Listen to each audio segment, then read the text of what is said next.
bagi teman-teman semua yang menonton.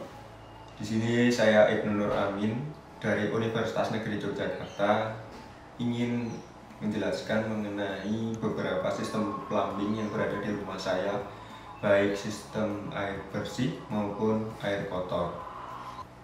Jadi, apa yang dimaksud dengan plumbing? Pernyataan umum mengenai plumbing adalah sistem perpipaan yang dipasang di sebuah bangunan yang berfungsi untuk mendistribusikan air bersih maupun air kotor.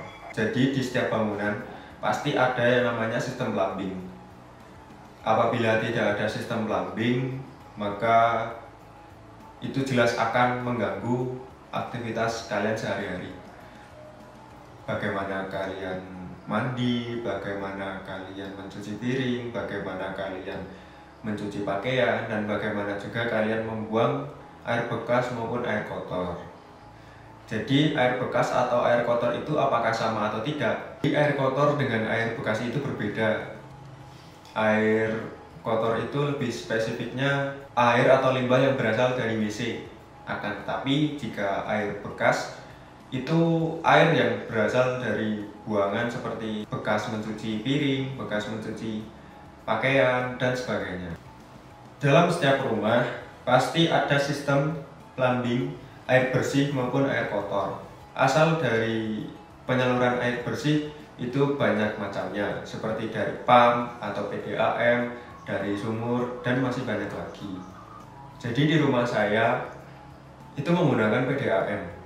Untuk lebih jelasnya, yuk mari kita ke sana saja. Jadi dalam rumah ini kita menggunakan air yang berasal dari PDAM. PDAM adalah perusahaan daerah air minum, perusahaan yang menyalurkan air ke daerah-daerah tertentu saja. Jadi cara kerja PDAM adalah mengambil sumber mata air, kemudian diproses sebelum disalurkan ke rumah-rumah tertentu atau ke daerah-daerah tertentu. Jadi sebelum air memasuki ke rumah maka akan melewati meteran air. Meteran air sendiri berfungsi untuk menghitung volume air yang telah dikeluarkan. Jadi dengan begitu, jumlah besar atau kecilnya air yang telah dikeluarkan bisa terhitung secara valid. Jadi setelah air melalui ke meteran air, maka air akan disalurkan ke dalam rumah melalui pipa bawah tanah. Jadi untuk penempatan pengeluaran air sudah semestinya didesain sebelum rumah ini dibangun. Air akan disalurkan ke tempat-tempat yang membutuhkan, seperti contohnya kamar mandi, wastafel, atau bak cuci piring, atau tempat wudhu, dan segala macam. Untuk pemilihan pipanya bagaimana? Apakah kita harus bebas memilih diameter pipa? Jadi tidak begitu. Jadi untuk penentuan diameter ada rumus tersendiri. Jadi kita harus menyesuaikan dengan kelajuannya. Jadi menurut teman-teman semua, apakah PDAM itu ada kekurangan? Jadi menurut saya dan pengalaman saya, saluran air atau pipa yang berasal dari PDAM itu sering mengalami kebocoran, dan akibatnya yaitu air terhambat untuk sampai ke rumah-rumah dan air tersebut menjadi keruh karena bercampur dengan tanah. Setelah kita membahas saluran pipa air bersih, maka selanjutnya kita akan membahas saluran pipa air kotor. Yuk lanjut.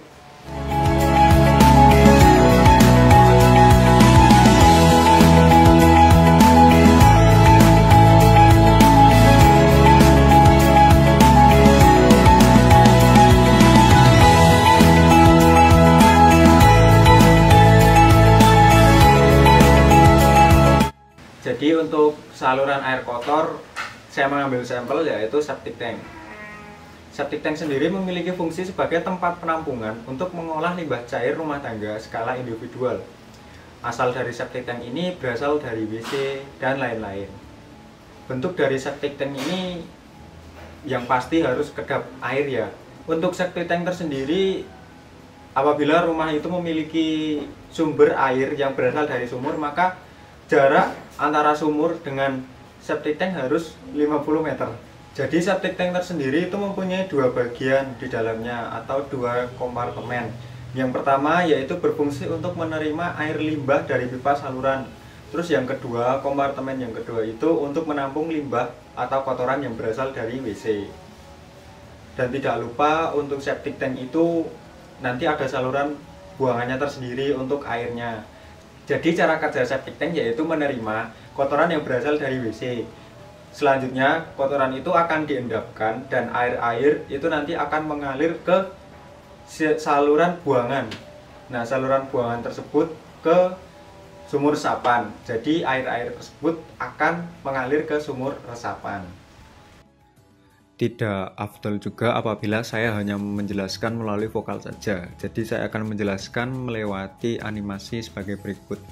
Jadi dari WC akan ada saluran pipa yang menuju ke septic tank dengan kemiringan 2-3 derajat. Lalu kotoran tersebut seperti kotoran manusia nanti akan diendapkan dan air-air itu akan memasuki ke sisi yang di sebelahnya, dan di situ ada saringan. Apabila nanti ada kotoran kecil yang mengikuti air, maka akan tersaring di situ. Nah, selanjutnya air akan menuju ke sumur resapan yang telah dibuat. Jadi selama proses ini berlangsung, maka air yang telah dimasukkan ke sumur resapan itu sudah aman, tidak akan menimbulkan hal-hal yang tidak diinginkan. Apakah kalian tadi sudah melihat video klip septic tank yang berada di rumah saya? Jadi septic tank itu ada semacam buangan angin dari septic tank tersebut. Jadi fungsinya itu apa? Jadi fungsinya itu menghindari ledakan. Jadi di septic tank tadi menerima kotoran yang berasal dari WC. Nah, kotoran dari WC itu bisa menghasilkan gas yang bisa meledak. Karena kotoran yang di septic tank itu bisa meledak, jadi jangan sekali-sekali main ke septic tank tersebut dan melakukan pembakaran di sana. Jadi nanti itu bisa meledak dan itu sangat berbahaya kepada orang di sekitar itu. Jadi kembali lagi ke awal, septic tank yang di rumah saya itu apakah sudah memenuhi persyaratan? Menurut SNI, septic tank itu berasal dari bahan yang kedap air seperti plastik. Nah, kalau dari semen dan itu kemungkinan tidak diaci di dalamnya, itu kemungkinan akan ada rembesan keluar. Jadi itu kurang memenuhi persyaratan. Stop dulu. Menurut SNI, septic tank juga memiliki spesifikasi desain dan persyaratan tersendiri. Harus memiliki lubang kontrol, ventilasi, dan pipa keluar masuk. Apabila di rumah Anda menggunakan sumber air yang berasal dari sumur, maka jarak septic tank dengan sumur yaitu minimal 10 meter, jarak dengan bangunan minimal 1,5 meter, dan jarak dengan sumur resapan air hujan yaitu 5 meter. Dilanjutkan dengan persyaratan septic tank. Standar bentuk dan ukuran septic tank menurut SNI harus memenuhi kriteria sebagai berikut. Yang pertama, yaitu septic tank segi 4 dengan perbandingan panjang dan lebar 2:1 sampai 3:1. Lebar tangki septic tank minimal 0,75 meter dan panjang tangki septic minimal 1,5 meter. Tinggi tangki minimal 1,5 meter termasuk ambang batas 0,3 meter. Kalau hanya dijelaskan lewat perkataan saja, maka susah akan dipahami. Maka bisa dilihat untuk bentuk septic tank, bisa dilihat pada gambar berikut. Septic tank harus memiliki ruang air bebas, ruang air lumpur, dan ruang jernih. Serta ukuran septic tank tidak sembarang dibuat, tetapi bisa menyesuaikan dengan jumlah pemakai atau penghuni bangunan yang dapat dilihat di tabel berikut.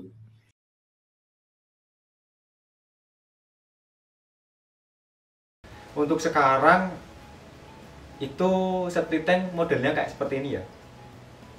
Nah, untuk air tadi sudah memasuki ke sumur resapan. Nah, apabila septic tank itu penuh, caranya bagaimana untuk mengurasnya? Jadi di sini ada yang namanya jasa sedot WC. Jadi sedot WC tersebut nanti kita hubungi saja. Nah, selanjutnya dari pihak sedot WC nanti akan mengambil kotoran melalui pipa buangan tadi, pipa buangan yang gas tadi. Nah, nanti akan diserot, disedot, dan akan dibuang ke tempat semestinya. Jadi begitu. Nah, jadi kita sudah membahas mengenai saluran air bersih dan air kotor yang berada di rumah saya. Namun kalian apakah kepo mengenai buangan air hujan itu akan disalurkan kemana? Nah, jadi di sini saya akan menjelaskan sedikit mengenai buangan air hujan itu akan disalurkan kemana. Yuk kita ikut ke sana. Jadi beginilah kondisi buangan air hujan di rumah saya. Yang pertama yaitu dari genteng disalurkan ke talang, dan talang akan menyalurkan ke buangan yang telah disediakan. Nah, dari buangan tersebut turun ke bak penampung air untuk diarahkan lebih lanjut. Nah, dari bak penampung tersebut terdapat pipa untuk mengeluarkan air dari bak tersebut. Kemudian dari bak tersebut disalurkan ke halaman, dan halaman di rumah saya itu memiliki kemiringan 1 hingga 3 derajat untuk mengalirkan air hujan ke selokan yang berada di rumah saya. Nah, jadi bagaimana teman-teman?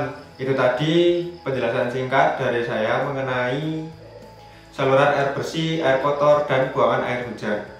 Saran saya adalah buatlah rumah idaman kalian, akan tetapi jangan lupa memperhatikan dari saluran air bersih, air kotor, dan buangan air hujan.